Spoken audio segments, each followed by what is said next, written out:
प्यारे दोस्तों, आज हम आपको एक नहायत ही दिलचस्प वाक़या सुनाते हैं। मदीना की एक बूढ़ी औरत थी। वो अक्सर कहती थी कि ये नया दिन मेरे लिए नहीं, ये लोग बस हमें मुश्किल में डाल देंगे। एक दिन वो अपना सामान बांधती है और मदीना छोड़ने के लिए निकल खड़ी होती है। रास्ते में एक नरम दिल खुश इखलाक नौजवान उसके पास आता है। वो औरत थकी हुई थी, बोझ उठाना उसके बस की बात न थी।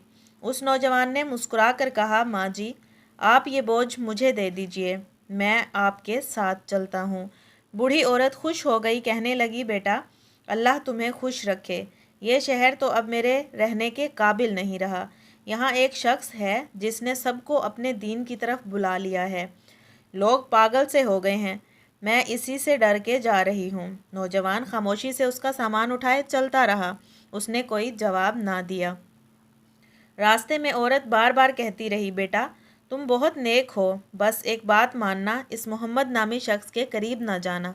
वो जादूगर है, वो लोगों को अपने दीन में फंसा लेता है।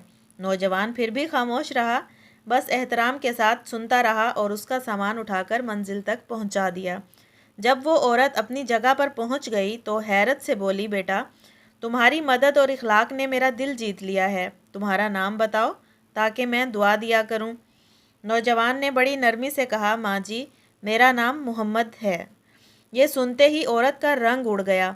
लरजती आवाज़ में बोली, ओह, मैं तो लोगों से यही कहती रही कि इस शख्स के करीब न जाना, और तुम ही वो हो जिसने मेरा सारा बोझ उठाया। फिर उस औरत की आंखों से आंसू बहने लगे और वह पुकार उठी, अगर मोहम्मद सल्लल्लाहु अलैहि वसल्लम ऐसे हैं तो यह दीन सच्चा ही होगा। मैं गवाही देती हूँ कि आप अल्लाह के रसूल हैं। अगर आपको हमारी ये वीडियो अच्छी लगी तो प्लीज़ हमारे चैनल को सब्सक्राइब करें और लाइक करें।